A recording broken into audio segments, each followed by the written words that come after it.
Alrighty, welcome to RipRapYap. This is podcast episode 4. My name is Peter Smith, I'm Anna Lynch. and we are joined today by our guest, Max Lemuz. Max Lemuz. So, Max is a professor here at CSULB currently, and a former grad student, and as I have heard, a former member of RipRap, correct? Yeah, I was an editor once upon a time ago for, I think it was nonfiction. Oh, man. Yeah. Underappreciated genre, Yeah. in my opinion. Do you remember what volume it was? We're on 47 right now. 47. I'll check on that. But I think it was probably, 5 years ago? Okay, Something like that. So not that long ago. Yeah, not that long ago. that's cool. Do you remember anything about that process that, I don't know, that informed you as a writer, being an editor? Being an editor, I think just not necessarily just being an editor, but just the reading part of it. Yeah. Just getting to read. And I guess looking from a critical eye, as an editor, you're kind of forced to, do these evaluations. We're working on like a kind of like a pass or fail, Yeah. kind of system. So, in that sense, I guess I have turned to my own writing, looking at it in that way in certain contexts. I've looked at it saying, is this, not necessarily is this good enough, but what do I want out of this piece of writing? So I've done that, and I'm currently working on a short story that I'm revising now. I wrote it probably, a year ago, and I'm kind of coming back to it. It feels kind of like not mine now. Mhm. So I feel like I'm kind of able to take a more critical look at it. So Yeah. I think the editing process, I mean, it's going to sound like obvious, but I think it's a very important part of writing in that, I don't know, I feel like for a long time I didn't realize that, I think it makes up like more than half of writing, in my opinion, where it's like you have the initial thing, you get the shit on the page, and then you go back and it's all terrible and none of it's good.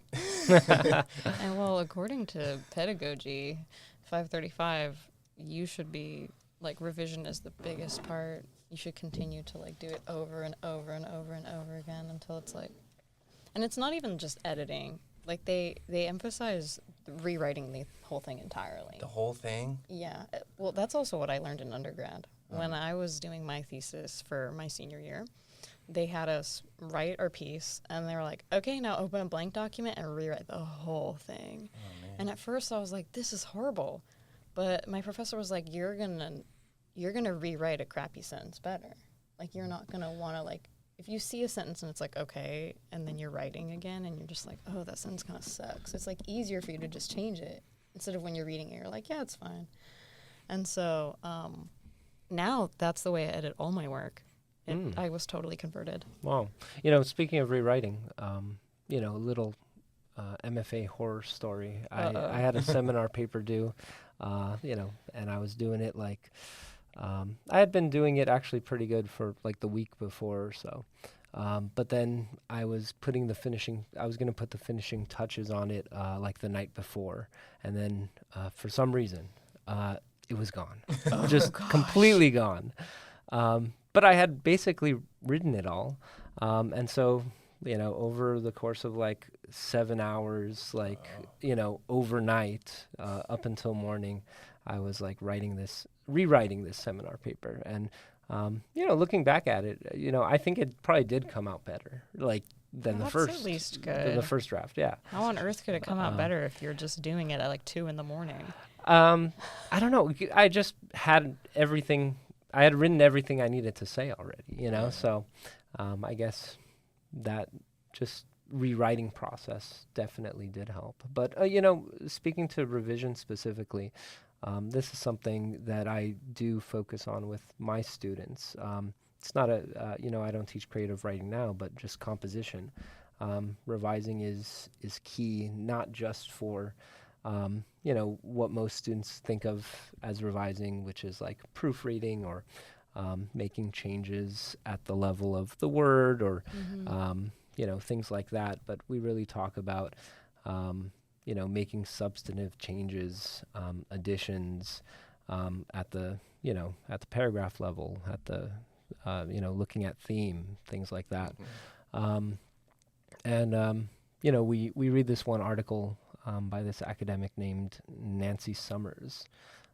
She looked at the revision strategies between student writers and the revision strategies between experienced writers. And what she found was experienced writers have a completely kind of different conceptual framework of what revision means. Basically, revision to them is really trying to find the shape of what they're trying to write. So that first draft is really just to get things on the page. And then the revision process is trying to see, okay, what exactly was I trying to say? What is this text trying to say? And how best can I, achieve that rhetorical goal, Throwing spaghetti at a wall and seeing what sticks. Yeah. More or less. Yeah. And making sure it's al dente. So you teach undergrads here on campus yeah. mostly? Okay. Yeah. Freshmen. Yeah. First year writing. So 100B, and 301B, the GWAR test. If they fail the GWAR test, they take my class also. So, so I teach those revisions, a heavy focus, but even in the realm of creative writing, that's something that I don't know. I don't even know if the MFA program fully, trained me for. I think what more kind of trained me for revising was just submitting. Because when you want to submit, you really want to, do your best to submit something that you hope can be published. Yeah. So looking at it with those critical eyes, like, this is, this was good when I felt like it was pretty good after I first wrote it, but then, looking at it like, is this publishable? Yeah, maybe not. I need to find out what I'm trying to say. How can I connect the pieces? Well, what you said about like how professional writers approach revision, it being different, I find that interesting, where it's like finding the shape of what you were trying to say after having said it.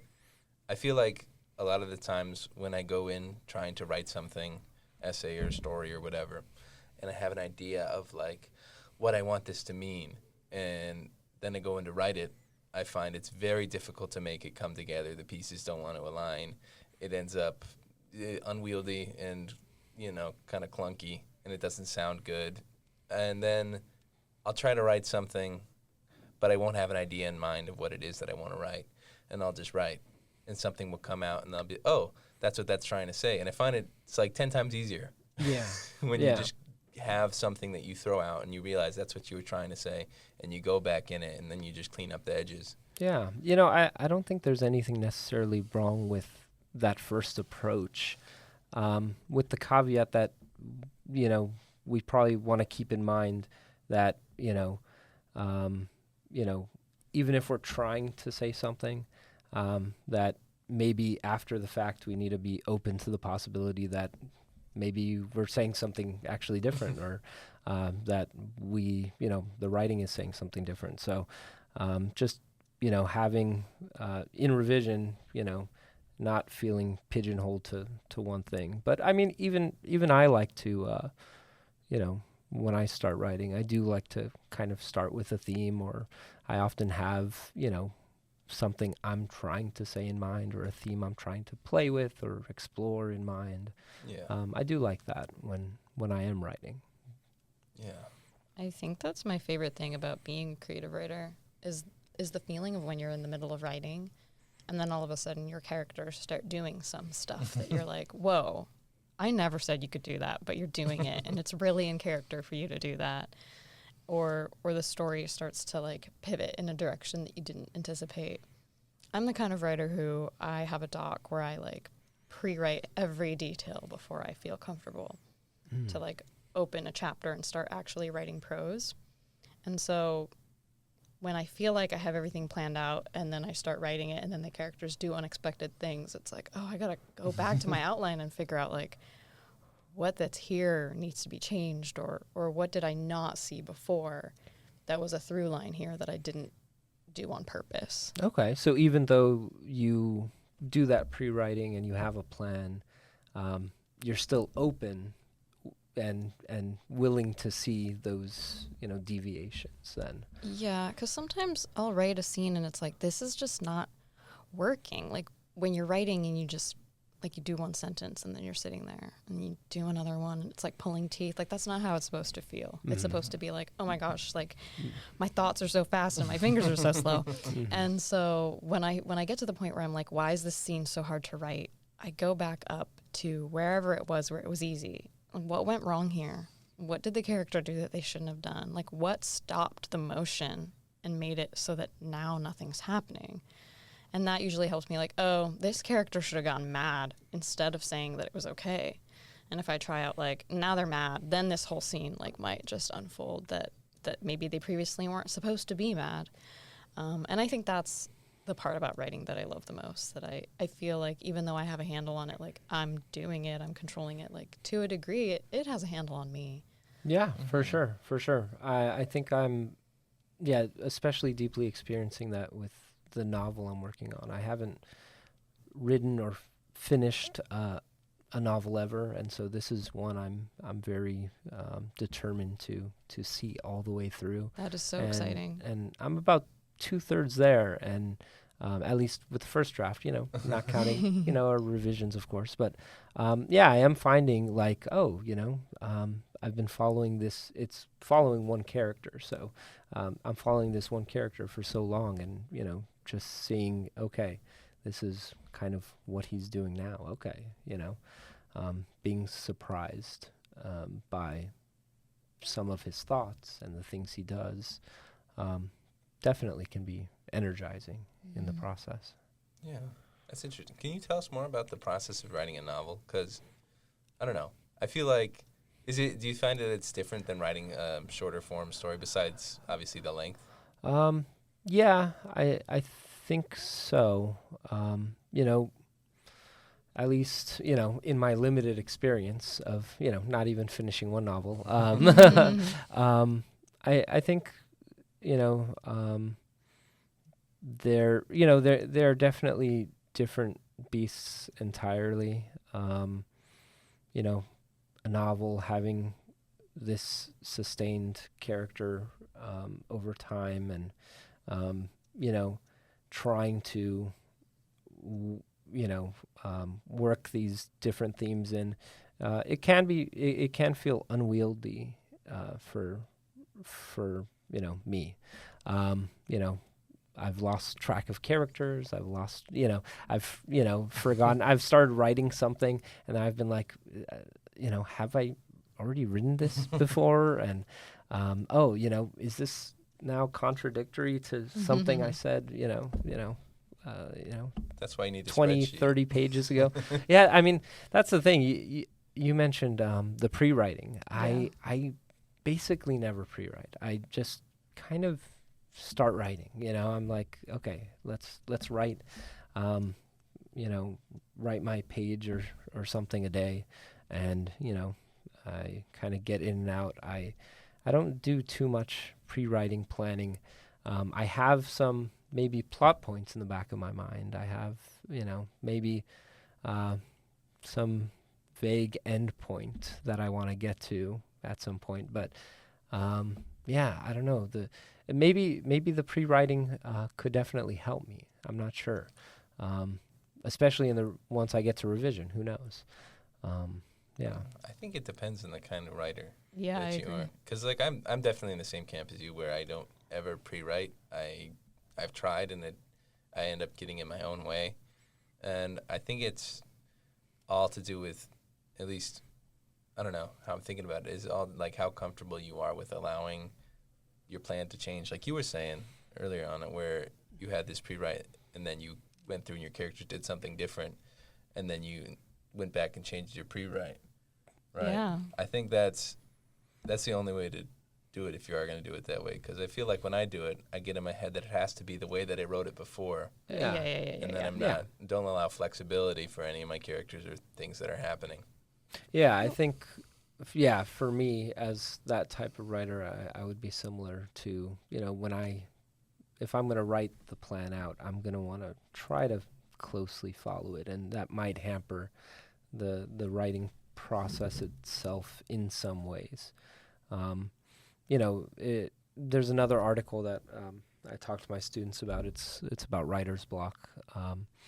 It's called Rigid Rules and Inflexible Plans, a Cognitivist Analysis of Writer's Block. Wow. And, Wow, yeah. I'm impressed by Off the top of the head. Yeah, you just pulled that well, out. Well, we're reading it. But, the students, the researcher, Mike Rose, he basically investigates, why does writer's block happen? And with his analysis of it, he says that basically writing is and not just creative writing, but any type of writing, it's a complex, process of problem solving, right? We're trying to essentially solve a problem, and, we can solve that problem. We create rules in order to try to solve that problem. We create rules and plans. And he says when writer's block happens, it's when people are too rigidly holding on to certain rules and having inflexible plans, right? So when you mentioned, you do this pre-writing, it seems like that pre-writing, though, is kind of just a flexible plan in some respects. And, I have definitely suffered from writer's block before, and I know it's because I've had certain rules to writing for myself about what is expected of like the quality of the writing, what I want to expect, and how the writing should feel, and what the writing should be about, and all of these things. So definitely what I've learned is reflecting on my writing process, reflecting on the rules I have, checking, are these rules that I have rigid or not, and trying to be more flexible. I think that's really interesting. I wouldn't say I suffer from writer's block per se, but I definitely suffer from like anxiety of opening the document and actually writing something. I know what I have to say, but it's just the like getting there that I struggle with the most. I always find something else. I gotta do the dishes. I don't have time to write right now, even though I know exactly what I want to say because, to clarify, the outline is more like a roadmap for me. Mm-hmm. You both talked about just going in with a vague idea, and that would make me feel like I was going in blind and just swimming without any direction. And so I like to make sure I really know, like, okay, the characters are going to do this thing. It's going to establish that this is what's happening. In the second chapter, I want to like hit on this point so that, this theme can sort of move through the piece in this way. And if I chart it out, then it helps me feel like I'm on track when I'm actually, got myself into the chair and I'm writing, to be like, did I do that right? Like here's what my plan says that I was supposed to make sure that this theme or this conflict came through here. I reread my work. Did it come through the right way? Like, how can I make it do more of like what I had imagined in my outline it would do? Yeah, absolutely. And, it's weird because, while, I'm strictly talking about when I'm writing fiction. And so I, like prose, I also, dabble with like screenwriting and stuff. So when it comes to screenwriting, I actually am, I do outline much more, right? So I do kind of go scene by scene and outline kind of. That's fascinating. Yeah. So, I kind of take these different approaches. I'm trying to think. I'm not exactly sure why I take those different approaches. I think the genre of the writing, like screenwriting, I don't know, maybe I think it seems more, I wouldn't say formulaic, but plot-centric? Maybe plot-centric in a way. There are certain beats you come to expect within certain genres of film and stuff like that. So I guess that might be a reason why I do the kind of more strict outlining. Yeah, I guess that makes sense. I feel like for also a medium like screenwriting or playwriting or whatever, is it's not the final form of it, right? You're going to have this thing that you've written be adapted to be in a different medium entirely, which requires some amount of planning, right? And also in those kinds of medium, plot, I guess, is more important, although not necessarily. But I feel like that's why part of the reason why I like writing prose so much as opposed to like writing it as doing screenwriting or whatever is because it is the final product of art itself, which means you have a lot more flexibility with how you use it. You know what I mean? Yeah, yeah. Whereas like a screenwriting, like you can say like this happens here and this, that was there, and then the dialogue. I mean, not just flexibility, but control. Of control. the final product. That's, because I've written when I was an undergrad, I wrote a short film, and then a like film class produced it. And I saw the process of just kind of my work being taken and kind of taken to the meat market Through the meat grinder. Yeah, exactly. And I would get notes like, oh, you need more. I don't know. We need more images. We need everything to be just blatantly obvious, kind of thing. And just seeing other minds, I don't know, in that respect interfere. But I know, that kind of collaboration can also, be good as well. So, and also reach more people, often. Yeah. But movies are more popular than I don't know. I find that I'm not. I have a reputation for not really watching TV much. I find that I am more attracted to psychological issues. And so the thing that I think about film is that it's more visual. And so I think I understand when you say that you plan more for screenwriting, it's because there's, as you said, a lot of beats that you are supposed to hit. But there's also a lot of like, everything that I want to say has to be expressed through face, body language, and dialogue or scoring. And none of it can be expressed through, he thought this. Exactly. Yeah. I mean, film is also just, less forgiving, and, when we're writing, a book, especially, it's just more forgiving. We can, we can truly have a little more fluff in there than in a 90-minute, runtime. Right, some with no fat on it at all. Yeah. I mean, I guess going back to the difference between a short story and a novel, I think that's another one, just the economy of detail and things like that. I think short stories, you need to really try to make those connections, kind of everywhere throughout the text, you know, while as, novels, you can go on some tangents, you can play around. It's a little more open and free.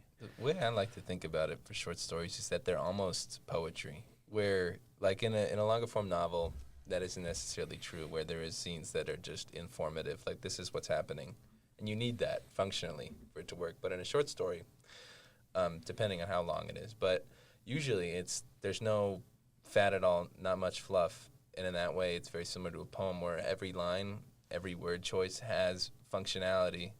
And in a short story, I feel like, or at least when I'm writing one, I want it to be the same way, where everything either informs something about a character, or it speaks to a larger theme, or it's some kind of specific imagery that hopefully goes with one of those other two things. Yeah, absolutely. And so that's exactly kind of, with the short story I'm working on right now that I'm revising, that's exactly what I've been going back into it, with that in mind, I'm looking, okay, is this scene or is this dialogue speaking to, what it seems like this is trying to say? And, that's part of the kind of finding the shape of the text that we try to work on in that revision, It's the block of marble, and we're kind of chiseling at it and trying to find the features. So you said in your undergrad you focused on poetry mainly.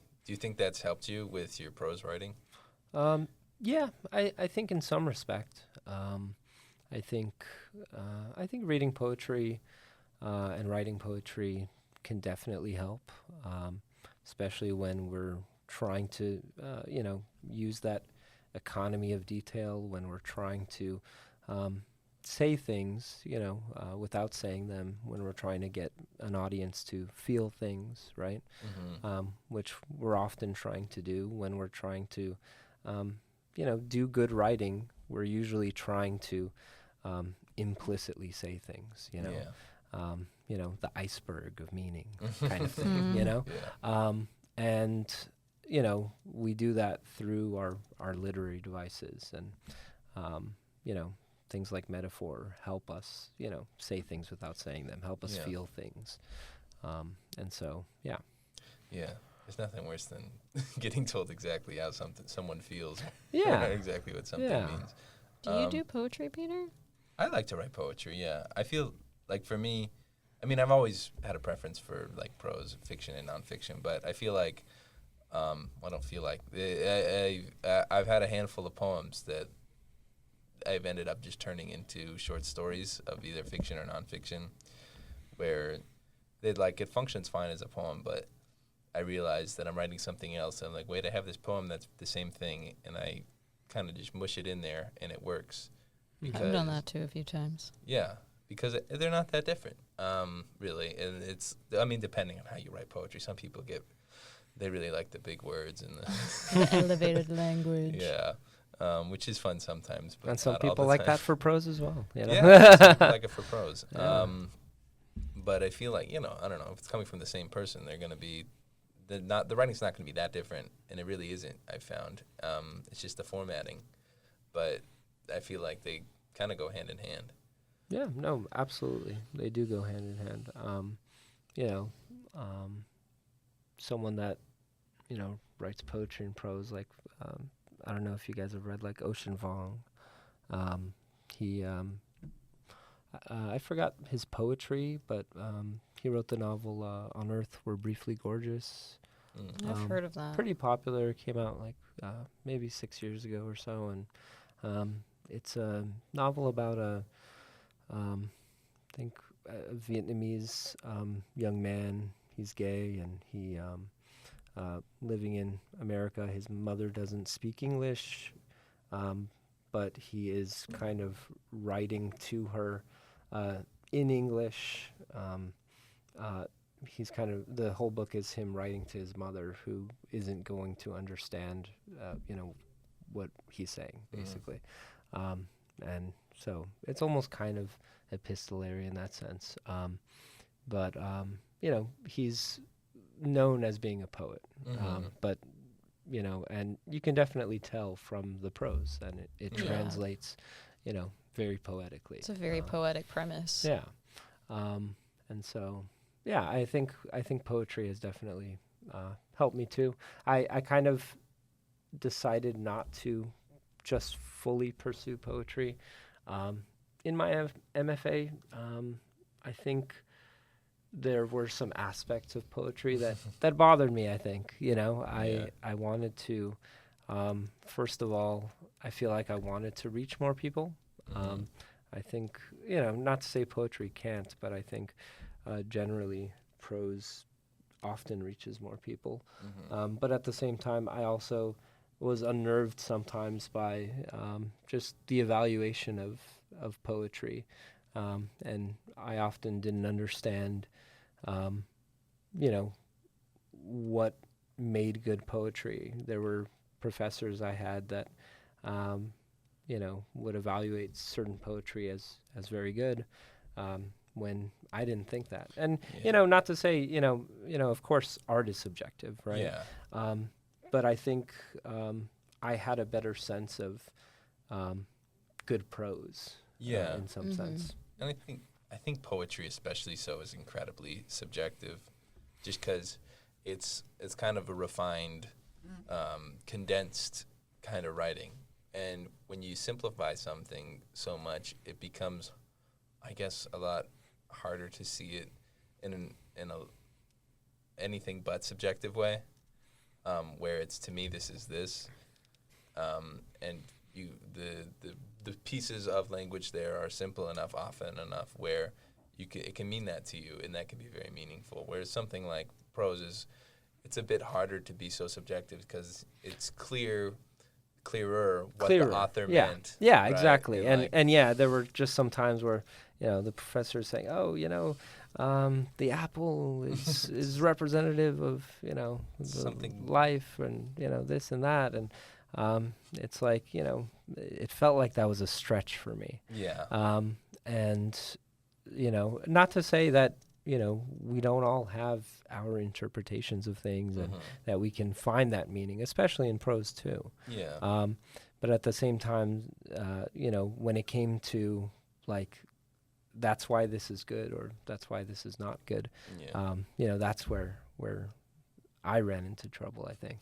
I get that. Yeah. I think it's really like important that you guys have highlighted this difference because we're at the stage where we're like reading the RipRap submissions and we're choosing which ones we think are quality and we might want to publish and which ones we're not so sure we want to publish. And I'm really seeing that difference. Like I think I'm on the team that's reading the short fiction. And it's pretty clear that people who like one work, normally everybody else agrees that that's a pretty good work and whatever. But with the poetry, I read a little bit of it with some friends who are on the poetry team, and we all disagreed about how we felt about the poem. And so I was like, oh man, I'm really happy I'm not on the poetry team. I think I'd get into a lot of fights with people about like, no, I love this poem, and they hate it or whatever. We kind of have that going on a little bit for the visual art team too. Yeah. Because somebody will look at a picture or a photo or painting, whatever people submit, and I love this, I hate this. And then it's like, well, what do we do now? Yeah. Do we publish this because some people on our team love it or not because other people on our team don't love it? Yeah, it's hard. For me, I mean, I do think that kind of art is probably pretty interesting. There's definitely probably value in ones that people either love or hate, compared to ones that everyone kind of just likes. That's true. I definitely when I was looking at submissions, we were, I guess with nonfiction, we were generally pretty much on the same page as well. We were trying to look for people that had interesting stories to tell us, right? And people with interesting stories and how they told those stories. So yeah, I think the narrative structure plays a part in that. Like, that's what makes prose is that it's writing with a narrative structure, and I think that consistent part of it makes it easier to identify at least what's bad when it's not clear how a narrative's functioning, when it's clear that it doesn't know what it wants to be doing. Whereas with something like, I think a piece of actual physical art, visual art, is actually a good comparison for poetry, because it's like you'll go to a museum and you look at a painting, you'll I like that one, and you look at another one, I don't like that one. Yeah. And it's kind of hard to say why. You just do.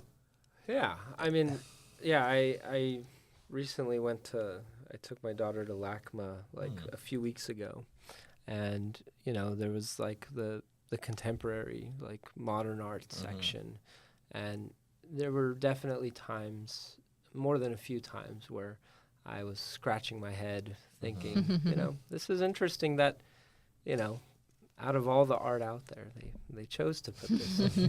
Right. So, but yeah, I guess that speaks to that subjectivity in a way. And yeah, makes me uncomfortable. And that's why I'm writing that in that narrative structure, I guess. Yeah. Yeah. I don't know. I think also there's more that's allowed by a narrative structure, by having a longer form prose narrative, where you can do things that poetry or other forms of writing just can't do. Where, like we were talking about earlier, with like the interjecting of thoughts and stuff, and the flexibility and freedom that allows, but also just having a longer form thing lets you have more nuance throughout. Because good poetry does have nuance. Good poetry has nuance while being brief and to the point. But I don't know. you can only have so much meaning in so little amount of, or so few words. But when you have a longer form narrative, you can have multiple themes that intersect in interesting ways, and I don't know. You can have just a lot of nuance. Yeah, no, I completely get you. I was actually wondering, though, you guys are looking at submissions now. Like, how do you, especially with like fiction, determine what is good? And are there things, especially for your guys' I guess issue, that is there some certain aesthetic or theme or I feel something that you're looking really for? equipped to answer this question. So we don't currently have a theme. The theme is sort of like bring your best work. So we kind of want it to be like a collage of all sorts of different things that are great. And what I think is great about reading, what I love about it so much and why I keep coming back to it, is the feeling of getting so lost in what somebody else wrote and like imagining it so vividly in my head while I'm reading it that I forget that I'm a person who's alive in my life. And that's magical to me. And so when I'm reading submissions and that happens, no matter what it's about, I'm like, oh man, I forgot I was a person for a second there. That one's good. Yeah. There was another piece that I like that didn't necessarily happen with, but then I found myself just like for weeks after reading it, thinking about it and being mad about like those characters were so annoying, brushing my teeth, thinking about them furiously, and all this stuff. And then I made sure that I gave that piece a good rating because I was still thinking about it. Yeah. So I think. So reading that is going to make you not forget it for a while, make you think about it. Even if it's not like the most beautifully, eloquently written thing ever, that isn't really what I look for personally. I just look for whether it's a good story. Mm-hmm. Yeah, I think any narrative art is trying to, that's what I'm looking for. I want to be able to just randomly, hey, this I keep thinking about you, and also while watching it, while reading it. I am forgetting, that it is, fiction, or that these people are actors, or that I was just reading words on the page, It is, enchanting, right? Yeah. It's self-evident that it's good. It is the fact that you're reading it and there's no problems with it, or no glaring problems, but that it's captivating in some ways, self-evident that it's like, it's hard to ignore that it's good because it's working. It's doing what it's supposed to be doing. Yeah, the narrative. Yeah. Wow. There was something I was gonna say, and then I just forgot what it was. Did you guys have a theme when you did Rip Rap? Don't even ask me. I don't know. Yeah. There might have been one, but I wasn't one of the people deciding that. So. Yeah. I'm glad we didn't go with one. I don't know. I don't like themed writing. There was like a handful of scholarships I was submitting to and stuff, and it's like, theme is the ocean, and you have to write about the ocean. And I was like, oh, what if I never write about the ocean? What if I hate the ocean? What if I don't care? Yeah. I don't know. And I feel like themed writing or themed stuff, unless it like already fits, which great. But I feel like it's so limiting where, I don't know. Usually there's an idea where like, if you do put constraints, you can get some very creative work, which I think to an extent is true. Like, write a story where no character talks to each other or something, and then you still have to figure out a way to get characters to interact. Like, that's interesting, I guess. It can be. But and then there's always themes that they put out, that some places put out that are just so open to interpretation, where it's like there's kind of no theme at the same time. Like, the theme of power. It's like, okay. What story doesn't have that? Yeah, exactly. So,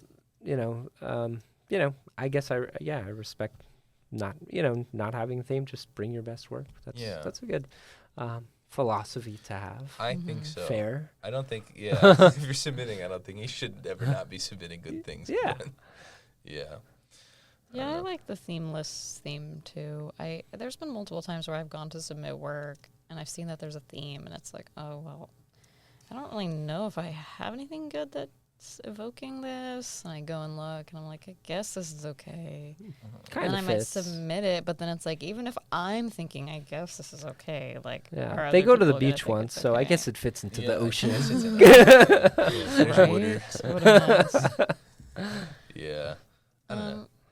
I'm actually curious, can you reflect a little bit on your time at Cal State Long Beach, just in general, about like what it, as a student, because now you work here, so like what's that look like? Yeah, so I mean the process from going from there to here, or what do you Just mean? like I kind of feel like I want to do that too. So I'm Uh-huh. just wondering, like, you know, you're a student somewhere and then you end up working there, and what that might be like, and whether when you're around campus, do you ever feel like, oh yeah, I went to school here, or do you pretty much only just think about the fact that it's your workplace? No, I for sure think about, I not only went to school here, but it's like, I had this workshop class in this very classroom sometimes, Aw. but I mean, I guess, I only went here for grad school, so I went to Cal State San Bernardino for my undergrad, came here for grad school, and it was a good 2 years. COVID happened while I was in grad school, so we went online for like all of my second year. That's horrible. I'm Yeah, sorry. so it was tough, getting together for the cohort stuff, but overall it was a good experience. I think what I gained most probably was, and this is something I talked to Peter about, but I wasn't a huge reader, which sounds weird.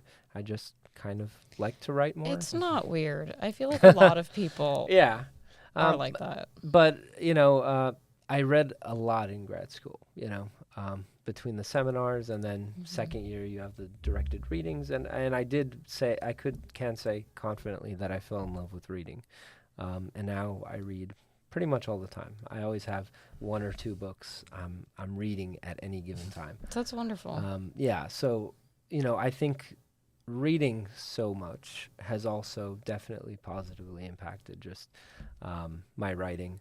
And, I'm not like necessarily just reading like, how can this benefit my writing or something. I'm just reading for enjoyment. But, I do, in the back of my head, I know there are times where I'm like, oh, this is really interesting. I didn't know this was possible with writing, or this person's doing something interesting. I think it's so helpful because, like you said earlier, like writing is a problem-solving endeavor in a way where you're solving the problems of the narrative, how characters interact in this imagined environment or what have you.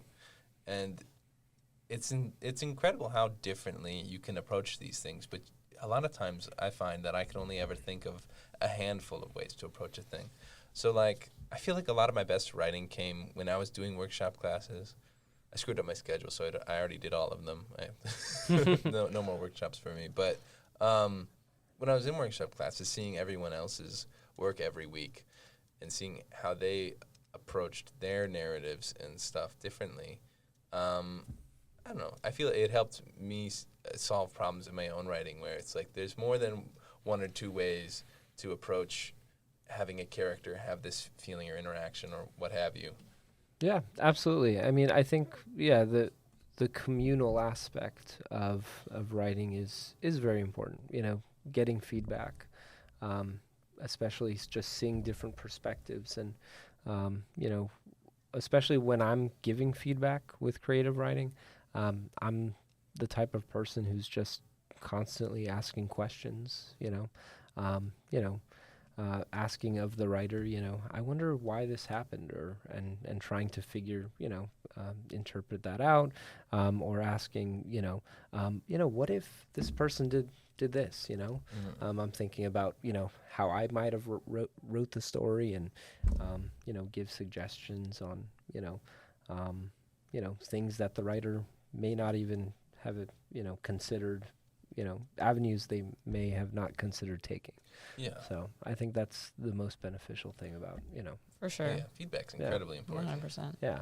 But getting back to your question, getting here, Oh, yeah. the MFA, I took 535, which was, the composition Yeah. pedagogy course. And I think that is kind of the key to possibly moving on and, teaching. I So think you're right. so yeah, because essentially your professor is going to be the TMAC instructor for that next year or whatever, and they will be doing like the interviews and stuff and choosing people. So I think the first step is standing out in that class, in the 535 class. And I think I did a decent job of doing that, and that's why I'm here. So That makes sense. yeah. Yeah, I don't really know what it means for me that I don't really like 535. Like, I think that means that maybe I should not be a teacher. So I'm not really sure. Mm-hmm. It might just be that I don't like the way the class is organized. I love the idea of having a classroom and being a professor, but I think I wouldn't say I'm enjoying the class. Okay. Yeah, I mean, just because you don't enjoy the class maybe doesn't mean you wouldn't enjoy the classroom environment, and We'll see. it depends what parts of the class you don't like, and Depends on whether some people, I think, I don't know. My girlfriend's dad went here to Long Beach back in the 90s. He was doing the art program to be an art teacher, and he got his degree. He got his certificate so he could be a teacher, and then he realized he didn't like teaching. He never taught. What does he do now? He's a graphic designer. Okay. yeah, I That's mean, a happy yeah, ending. no, I mean, Yeah. it happens a lot, I was there was once upon a time where I was on the track to go to law school instead of getting my Really? MFA, and Oh my. I heard just countless stories of people going to law school and they just never want to practice law or never want to do anything with law, and so yeah, I did something that is writing, and I think that's a lot better. Yeah. If I were a lawyer, I think I'd just cry. Too much paperwork. That too. Yeah. I don't know. definitely a different kind of writing. Yeah, very different. For sure. Although some people like my brother, he hates his job. He just quit it, and now he's going to law school because he should have always been a lawyer. Very argumentative. Yeah, I feel like I was too, and so that's why I had considered it. Yeah. Do you think that being an argumentative individual shapes your teaching? Do you push your students, you think, maybe? Yeah, I think in ways I think I'll use the word encourage. I encourage them to speak up. I'm the type of person who's going to call on people. I want to get people talking. So I think in that sense I do. I hope that they, I stress in my feedback that they look at the things that they're looking at critically, when they're doing their research and stuff. I try to get them to avoid things like, absolutes and being definitive about things, especially in the academic environment. Having that sense of nuance, I think, is important. I think being able to be, I don't want to say argumentative because I feel like that comes off bad, but you said the word critical, which is basically the same thing. But I don't know. I feel like any kind of writing is in a way an argument that you're making or that you're having characters make. 100%. And I think it's especially apparent in something like essay writing, where you can literally just be making an argument to the audience. But yeah, sure. I feel like that carries over to fiction or poetry or what have you in a more nuanced way that's more subtle. But it's still there where, I don't know, it's always you making some kind of argument as it pertains to the theme in some kind of way. Yeah, absolutely. I mean, that's what it is. It's, you're making an argument, and you're just making it in a roundabout, artistic way, you're doing it in a narrative way, right? Here's the narrative, but there's an argument within it, Something to be said. Yeah. I feel like a lot of times the argument is that this is good and you should keep reading. Yeah. Sometimes Yeah. they don't succeed with that argument. Yeah. I mean, as you guys are reading the short fiction for RipRap, are there kind of red flags that you notice in writing that's like, oh, needs some more work. Yeah, there's definitely pieces that like go in really weird directions, and it's like that wasn't anticipated, and I also don't know why that choice was made. Like, I think if I don't understand the purpose of why things are happening, it makes me feel like the writer doesn't know why things are happening. Sure, and it probably is counterproductive to what you want to feel. You want to forget about that you're reading something, right? Yeah, so I want to cease to exist. Kind of immersion breaking, right? When Yeah. when that happens, when you're questioning things. I think the worst thing you can do as a writer is do something without intentionality. I don't know. I think that's the biggest red flag for me when reading and writing, and whatever kind of writing it is you can tell pretty quickly if someone doesn't know why they're writing what they're writing, like you said. Like, they're not being intentional with it. They're not being deliberate. Yeah. And I feel like that comes off very apparently. I'm glad you brought that up, because when you guys were talking about like the short story and poetry versus long form, like a novel, and in a novel you have more room to like be fluffy, and I was kind of like, I don't know if that's true. When I write in the long form, I always make sure every single scene like does something. There's nothing there that's just like a filler episode. Yeah, why would anyone want to read that? I think that's true to an extent, but I think we can only give ourselves, the time we have to be critical to, 1,000 words. We're going to be more critical to those 1,000 words than, we have time to when we're looking at like 70,000 words, and I don't think we can even, I don't think there's usually the time to give that we can give to 1,000 words for a short story, that same amount of time, Yeah, and fluff isn't always fluff either, I feel like. Like, there's a lot of novels or whatever that you'll read that, like, have a chapter or a section where it kind of seemingly goes off in a direction, and then it never gets brought up again. But those kind of things can be illustrative of either like the setting or a specific character or some other kind of thing that wouldn't normally get attention because it's not part of either the main plot line or interactions with the main protagonist or what have you, where it fills out the world, it fills out something that is normally secondary or tertiary, and in a shorter thing wouldn't really matter. And in this longer thing, it matters a little bit, but it's kind of just filling out something so in a way that's interesting to read, while not necessarily being essential. And I feel like that's what fluff is when it's good, is it's kind of doing that, where it's like, you don't need this, but it's interesting and it speaks to something. Yeah. Right? Whereas like bad fluff is like something completely irrelevant that doesn't matter. Yeah. It's just words on the page. Yeah, fluff can definitely still be relevant, yeah, absolutely. I think I need an example.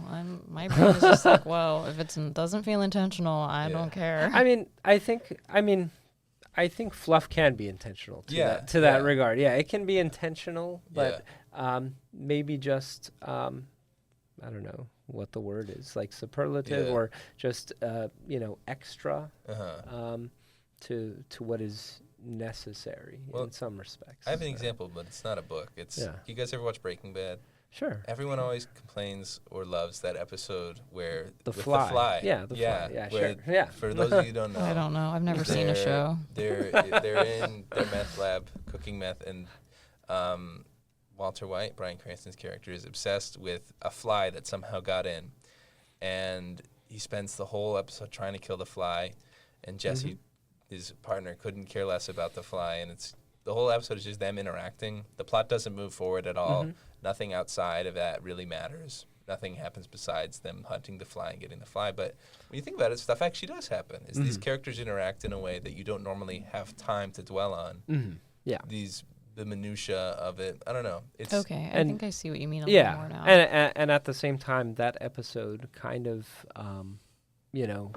also, speaks to this larger thing that's happening with, the kind of frustrations and the tension that, they're working under. Yeah. I feel like not having seen the show. Really, but if you do skip that episode, you're not missing much, you know? Yeah. But I love it so much. Yeah. What were you going to say? I feel like well, again, knowing nothing about the show except just that they cook meth, I feel like knowing that episode exists kind of like helps you learn the different ways the characters respond to like stress or something annoying, or it's like not going the way that they feel like it should in different ways where the stakes are lower. Because if, for example, again, I don't know what happens in the show, but if they like try to sell somebody some meth and then they like don't get their money or something, you would expect them to kind of react in the same sort of way. And they do, kind of. Yeah. So it teaches you about the characters and about their dynamic. Character building and characterization. Sure. So, I mean, is that even fluff at a point? Because I feel that people mean different things also when they say it. Is when they say fluff, they can either mean something that doesn't move the plot forward, or they can mean something irrelevant. Yeah, I guess I mean like the Fly episode. Yeah. I mean, I do count that as, fluff in a certain in that it respect. Doesn't move the plot forward. In a certain respect. Yeah. Like if we went without it, would we have lost the through line in some respect? Not necessarily. No, right? but it does add something. Yeah, but it still adds something. Yeah. I appreciate that. Thanks, guys. Are you guys reading anything? Yeah, in workshop class, at least for the MFA, so far they've always made us be reading like coincidingly with the writing that we're doing. And last semester, I was trying to make my writing, like I was trying to take something from the reading and like apply it to my writing. And I'm not much of a nonfiction writer. I don't write a lot of like essays, but we read a lot of nonfiction, and so I was trying to like move into that direction in the way that I saw the authors doing that in the books we were reading. I really liked the last book we read last semester, which was How to Write an Autobiographical Novel by Alexander Chee. That book was really, really good. It's a collection of essays, and it's about his life, and I don't really know if there's a through line, but you just see like different points in his life that you recognize from previous essays, and they like pop back up, and you kind of start to put it together of what his life looked like. But the order the essays are in are sort of not chronological. They're more theme based. So like, oh, I was experiencing this at this time, and then also at this time, and those are really different times. And it was just it was really poignant, and it's really relevant to what's happening now politically, because he kind of published it in like the aftermath of the 2016 election, so he had a lot to say about that. Is it more like a short story collection rather than a novel? Does it feel that way? Yeah, it does feel that way, but it's also like it's a collection of personal essays, so it's like all about him and his life. Yeah. So we're following the same character just through different like points in time in his life. Like sometimes he's younger, sometimes he's older. So it's not really like an instructive manual on how to write a novel. I don't think so. Okay. I don't know why it's called that. Okay. But that's interesting. Yeah, it moved me, and I told everybody to read it in my program. I just saved it to the Goodreads. Woohoo! Yeah, I saw you doing that, and I recognize that. I like stories that are structured like that. The way you described it reminds me of one of my favorite books I've ever read, which is The Things They Carried.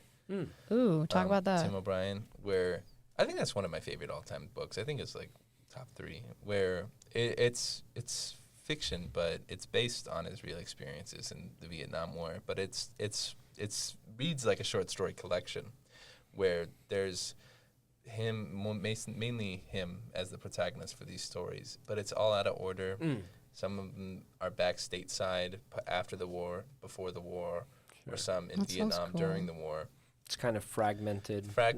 Not like chapter 1 and then goes straight into chapter 2 kind of thing. Yeah, and some of them connect, most of them don't. And so there's no overarching plot, more so just characters that you see moving through time. Sure.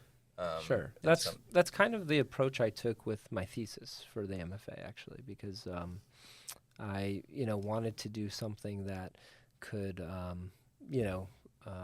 I guess I wanted to do like shorter pieces that could live on their own in a sense, but at the same time have this longer thing. So I wouldn't call it a short story collection. I would have still called it a novel because I'm following this one character.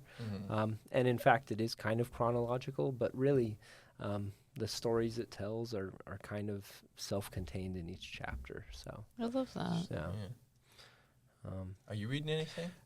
Yeah, I'm reading Pride and Prejudice right now. Oh my gosh. Classico. Haven't read it, and I'm You like it? almost done. I really like it. I don't know. I wish you'd brought that up earlier. Yeah, you've read it? Yeah, like 8 times. I Oh. wrote my 696 final seminar paper on that novel. Awesome. Yeah, I mean, yeah, I've loved following the Bennett clan and Oh my gosh. you know, feeling the drama. You know, Wow. is Mr. Darcy an asshole? Is he not? He's You great. know? Which one's Colin Firth? And, Yeah, he's Yeah, that guy. Yeah, and yeah, I'm doing that. I have little reading challenges for myself, so That's so sweet. that's part of my classics challenge. I This love year. it. I'm trying to. That's for the romance. I'm trying to Uh, kind of hit different genre classics. I So. just What's read a coming classic. next? What's coming next? I'm not sure. I think maybe Lord of the Rings. Oh, That's for a great fantasy. choice I just too. bought that the other day. Yeah, maybe Dune for sci-fi. I or read something. Dune. Yeah, It's okay. yeah, it's okay. I have not read Dune. I I like want to, but I haven't. Yeah. I like the world building. I think the Yeah. writing itself is a bit stiff. Yeah, but I'm trying to get that foundation of like some of these, popular big texts. So yeah.